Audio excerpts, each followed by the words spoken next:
All right, we're here in the Niner locker room with Ray-Ray McCloud, and Ray, let's talk about the Cowboy game. You had two, big plays. Obviously, one was a negative, one was a huge positive. Let's talk about the first one.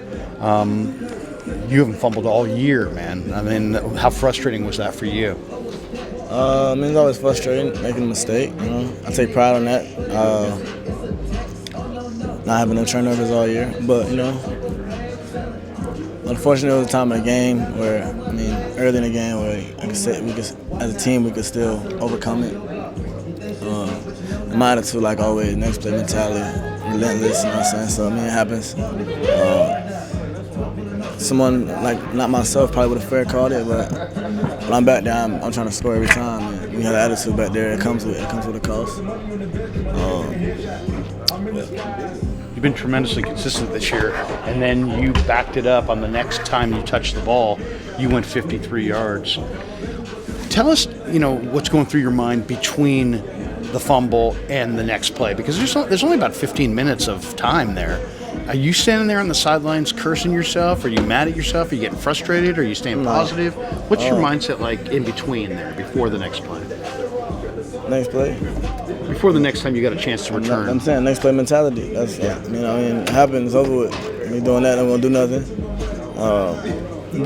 Trent, the whole defense was like, we got you, whatever. Trent was like, go make a big play, whatever. That's what I do. I made plays with the ball in my hand. Probably 65% or more of my touches probably been big plays. Yeah. 20 plus, if it's offense or punt return. Maybe more than that, but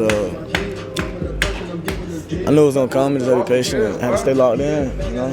You seemed like on that next return, you were hell bent to make a huge play and make a big play, and you got a 53-yard return. Tell us about what you saw when you caught the ball, and what was it a middle return, a right return? It was a middle return. What is the key on that one? Is it make the first guy miss? What's your mindset as soon as you catch it? Find a seam. Read and find a seam. Try to stretch the D. I forget already how, because we're on a new team, how if they backdoor a lot or they rip by. But overall, I'm off film tape by Reed, who I know who's going to have a hole for me, who's not going to have a hole for me. If it's not there, I know my next step from there. But overall, the middle return, do my thing. Yeah. And you busted a big one there. How good did that feel at the end of that play? Did you feel like, take a deep breath, now I'm really in the game? I've had a negative play, but I've had a huge play. I was mad about that one too. I was trying to score, but the defense played it well. I think the L1 or something came off, and he was upfield already, so I kind of was trying to see how I want to do it, but I was pinned against the sideline, so the only thing I had to do was get out of bounds. But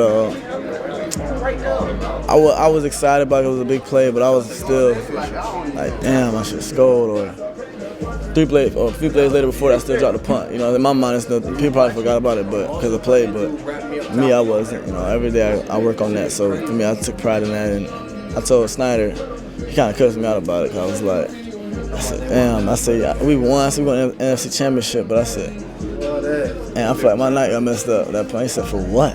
You don't take your own whatever. But overall, man, I just take pride in that, man. Not turning the ball over this year, and 4-1 happens, but to the best of us. But how hard is this game mentally? As far as, and we know physically you guys pay a price, right? But mentally, nobody ever really talks about how difficult football is for the players mentally. Is it difficult to bounce back and to keep preparing new opponents and all these factors that come in every week? How difficult? What kind of challenges? I think it comes with multiple challenges all and off the field mentally. Yeah. Family issues, body issues, just normal life issues, and then including football. You might have an up and down week. That's not a consistent week of that you want it to be, and you go home. Sometimes for me, that's my piece. Go play with my son, go play with my girl, just chill at home. But not everybody has that, But coming to work every day, knowing what football brings to the table, knowing something you love, but it's something like you got to do a lot of the don'ts so you can do it on Sundays. Like some things you don't want to do, it's just you got to do it. So Sunday come, everything is easy, and mentally, you get tired. But that's what make the greats greats. When the good get tired, you still going. That's what make you great. Because a lot of good players in the league. But it's only 4 teams left. You're one of them. So. You guys are one of them. Talk about Philly. What do you watched them a little bit on film? Now, when you watch film, you watch defensive film and you watch special team film, right? I just watched the game. Yeah, you watched the whole game. So you watched the Giant game all the way through. Yeah. What'd you think of them? I mean, they had a tremendous game. Oh, definitely. Eagles is dominating, man, on all phases of the game right now. Special teams, on a physical caliber, just offensively, offensive line, defensive line, the interiors. They match up well against us, so it's going to be a great game, competitive game, 2 great teams going at it, so definitely a game to watch. You know, I heard Kerry Hyder saying a few minutes ago that, you know, for some guys, getting out on the road is kind of, I mean, it's obviously a challenge, but it's refreshing because it's like there's not as many distractions. You don't have people calling you. They don't have tickets. You don't have to deal with any of that crap. Mm-hmm. What do you think? I mean, how do you look at road games versus home games? Is it a little simpler? Is it all football on the road compared to being at home? It's more of a business thing when you're on the road. Mm-hmm. It's more business-oriented as a team, just eating together, meetings together.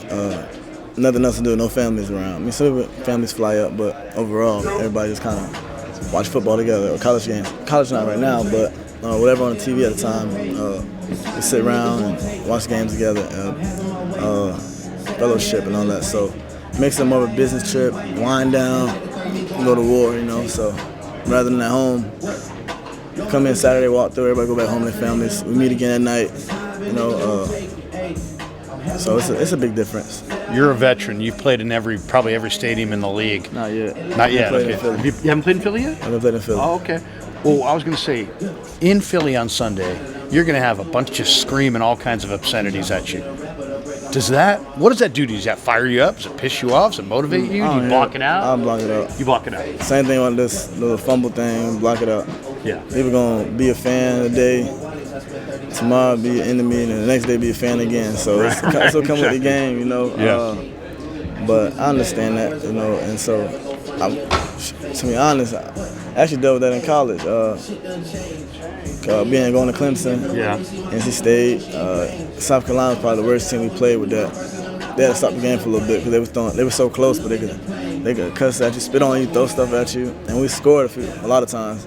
And they were throwing wrapping oranges and they were hitting us while we were scoring and throwing waters at us and stuff. How do you block that out? I mean, it's hard. Yeah. I mean, especially if it hits you or somebody spit on you and hit you. But I mean, it's a mental thing, man. You gotta see a bigger picture. Yeah. Obviously, you're looking at their defense. They got a big defensive line. They got Chauncey Gardner-Johnson, Bradbury in the back end, big-time players. What does their defense specifically look like to you when you watch them? They jump out on tape, you know, jump out, scream team. Yeah. And they run sideline to sideline. They fast, you know. And like every other game, we got to execute. That's our job, execute and do our job, play by play. And the big play is gonna come, and so we just gotta stay consistent and know who we're going against.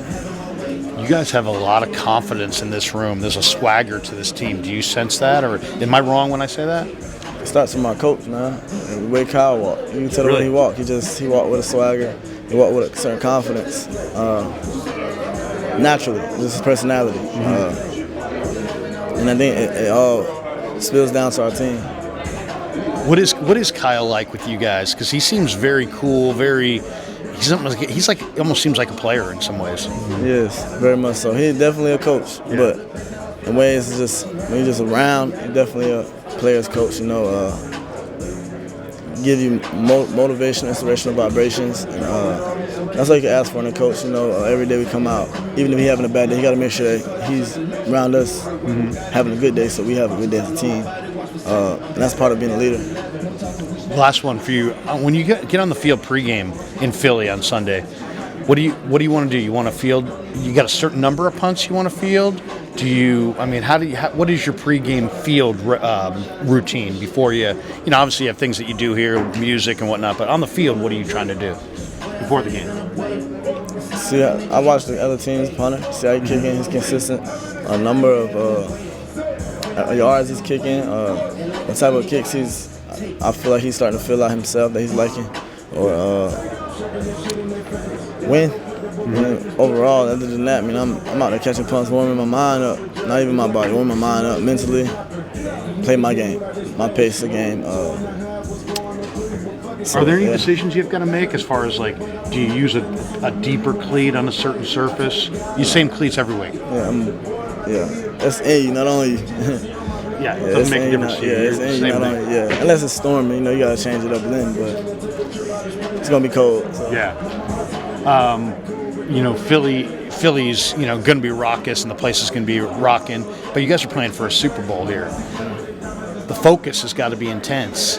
What do you do to get into that mindset to be like, man, this is, or do you not? Do you treat it like week 3, or do you say to yourself, hey man, we win this game, we're going to the Super Bowl? I just feel like no other game. This is just another bite at the elephant to get to the big dance. Mm-hmm. And that's how you got to look at it. But you know what it come with. You probably won't feel it after the game, or probably Monday after the game. Whoever, some people different, But for me, treat like every other game, and that's just how you got to go into the game. Preparation. All year we're preparing for this game to get to the Super Bowl, and don't change anything. Just stay focused how we've been. We went on a run regular season. That's in the past. We're 2-0 in the postseason. Now it's time to 1-0 this week. Yeah, that kid Turpin looked pretty good, huh? Yeah, he's dope. He's a good player. Yeah. Do you know him at all? No, I don't know. Damn, he was explosive. Hey, take one to the house this week, man. Yes, sir. Good luck God to you, bless. man. Appreciate Yes, you.